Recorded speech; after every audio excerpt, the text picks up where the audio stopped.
یہ کہانی ہے اس شاعر کی جس کی زندگی ایک ادھورے خواب کی مانند تھی، جس کے الفاظ دلوں کو چھو گئے مگر وہ خود دل کی گہرائیوں میں کہیں کھو گیا۔ یہ کہانی ہے محمد اختر کی، جو دنیا کے لیے ساغر صدیقی کے نام سے جانا گیا۔ یہ جو سینے میں لیے کرب دروں زندہ ہوں، کوئی امید سی باقی ہے کہ یوں زندہ ہوں۔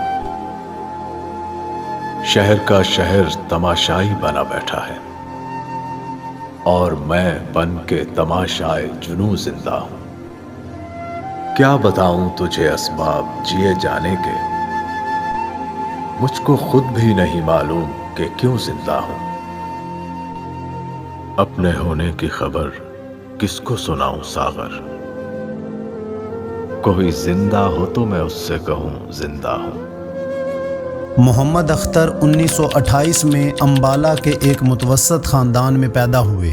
شاعری کا شوق بچپن سے ہی ان کے دل میں تھا، مگر یہ شوق ایک دن انہیں کس راہ پر لے جائے گا یہ کوئی نہیں جانتا تھا۔ نوجوانی کی دہلیز پر قدم رکھتے ہی ساغر صدیقی، جن کا اصل نام محمد اختر تھا، نے شاعری کے میدان میں قدم رکھا۔ ان کے الفاظ میں ایک انوکھا درد، ایک عجب جادو تھا، لیکن شاید یہ جادو خود ان کی زندگی کے لیے زہر بن جائے گا۔ 1947 تقسیم کا سال، لاکھوں لوگوں کی طرح ساغر صدیقی بھی اس ہجرت کا حصہ بنے، لیکن یہ ہجرت محض زمین کی نہیں تھی، یہ ہجرت ان کے دل کی بھی تھی۔ لاہور کی گلیاں ان کے لیے اجنبی تھیں، مگر ان کا دل ان گلیوں میں اپنا کوئی ٹھکانہ تلاش کر رہا تھا۔ لاہور میں انہوں نے اپنی شاعری کو نیا رنگ دیا، نیا آہنگ دیا۔ ان کے اشعار لوگوں کے دلوں میں بسنے لگے، لیکن ان کے دل کی دنیا میں تنہائی اور کرب کا اندھیرا چھایا رہا۔ ساغر، جو الفاظ کے کھیل میں ماہر تھے، اپنی زندگی کے کھیل میں ہارنے لگے۔ ایک وعدہ ہے کسی کا جو وفا ہوتا نہیں، ورنہ ان تاروں بھری راتوں میں کیا ہوتا نہیں۔ جی میں آتا ہے الٹ دیں ان کے چہرے سے نقاب، حوصلہ کرتے ہیں لیکن حوصلہ ہوتا نہیں۔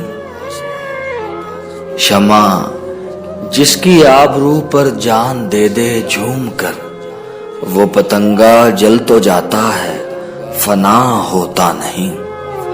بارہا دیکھا ہے ساغر رہ گزار عشق میں، کارواں کے ساتھ اکثر رہنما ہوتا نہیں۔ وہ دن بہ دن نشے میں ڈوبتے چلے گئے، نشہ جو ان کے لیے اپنے زخموں کو بھرنے کا واحد ذریعہ بن گیا تھا۔ لاہور کی گلیوں میں ان کا نشے سے چور جسم اور ہاتھ میں قلم شاید زندگی کے ادھورے خوابوں کی تصویر پیش کر رہا تھا۔ ساغر صدیقی کی زندگی میں عشق ایک ایسا موڑ تھا جس نے ان کی دنیا کو بدل کر رکھ دیا۔ وہ ایک عورت سے دیوانہ وار محبت کرنے لگے۔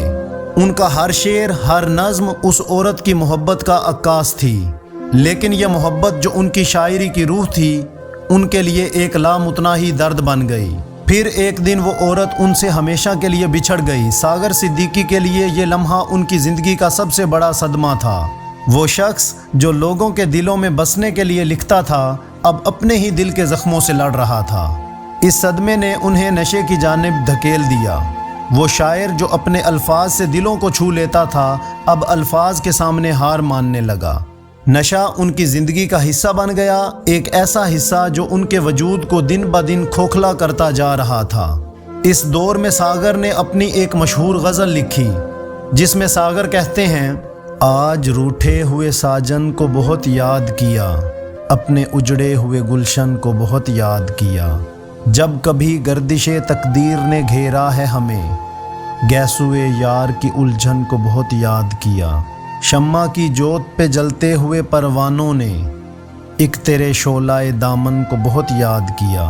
جس کے ماتھے پہ نئی صبح کا جھومر ہوگا، ہم نے اس وقت کی دلہن کو بہت یاد کیا۔ آج ٹوٹے ہوئے سپنوں کی بہت یاد آئی، آج بیتے ہوئے ساون کو بہت یاد کیا۔ ہم سرے طور بھی مایوس تجلی ہی رہے، اس در یار کی چلمن کو بہت یاد کیا۔ مطمئن ہو ہی گئے داموں کفس میں ساغر، ہم اسیروں نے نشیمن کو بہت یاد کیا۔ ساغر صدیقی نے اپنی شاعری میں اپنے دکھ کو اس قدر خوبصورتی سے سمویا کہ لوگ ان کی عظمت کو ماننے لگے، لیکن ان کی عظمت کے پیچھے ایک ٹوٹا ہوا دل، ایک بکھرا ہوا انسان تھا۔ وہ اپنے ہم عصر شعراء کے ساتھ بیٹھتے تو تھے مگر ان کے دل کی تنہائی کوئی نہ سمجھ سکا۔ جیسے جیسے وقت گزرتا گیا ساگر کا جسم اور روح دونوں ہی بکھرتے چلے گئے۔ معاشرہ جو ان کی شاعری پر مر مٹا تھا ان کی حالت زار سے نظریں چرانے لگا۔ وہ لاہور کی گلیوں میں ایک بے یار و مددگار فقیر کی طرح گھومتے مگر کوئی انہیں پہچاننے والا نہ تھا۔ ساگر صدیقی کی زندگی ایک فلم کی مانند تھی جس کا ہر منظر درد، تنہائی اور غم سے لبریز تھا۔ ان کی یادیں، ان کے خواب، سب کچھ وقت کی گرد میں دب گیا مگر ان کا درد ان کی شاعری میں ہمیشہ زندہ رہا۔ وہ بلائیں تو کیا تماشا ہو، ہم نہ جائیں تو کیا تماشا ہو، یہ کناروں سے کھیلنے والے ڈوب جائیں تو کیا تماشا ہو، بندہ پرور جو ہم پہ گزری ہے، ہم بتائیں تو کیا تماشا ہو، وقت کی چند ساعتیں ساگر لوٹ آئیں تو کیا تماشا ہو۔ 19 جولائی 1974 کا دن جب لاہور کی ایک گلی میں وہ مردہ پائے گئے، ان کی زندگی کی کتاب کا آخری صفحہ لکھا جا چکا تھا۔ وہ شاعر جو اپنے الفاظ کے ذریعے دنیا کو ہلا دیتا تھا خود اس دنیا سے بے نیاز ہو چکا تھا۔ ساگر صدیقی کی شاعری کا ہر لفظ ان کے دل کا ایک ٹکڑا تھا، ان کا ہر شعر ان کے درد کی داستان سناتا ہے۔ وہ شاعر جس نے اپنی زندگی کو شاعری کے قالب میں ڈھال دیا آج بھی لوگوں کے دلوں میں زندہ ہے۔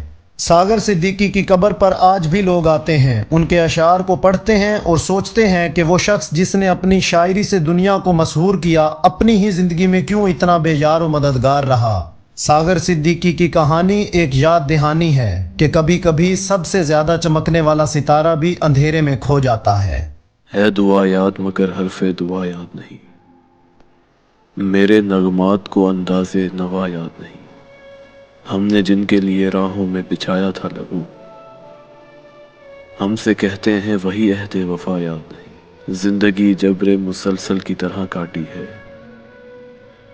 جانے کس جرم کی پائی ہے سزا یاد نہیں، آؤ ایک سجدہ کریں عالم مدہوشی میں، لوگ کہتے ہیں کہ ساگر کو خدا یاد نہیں۔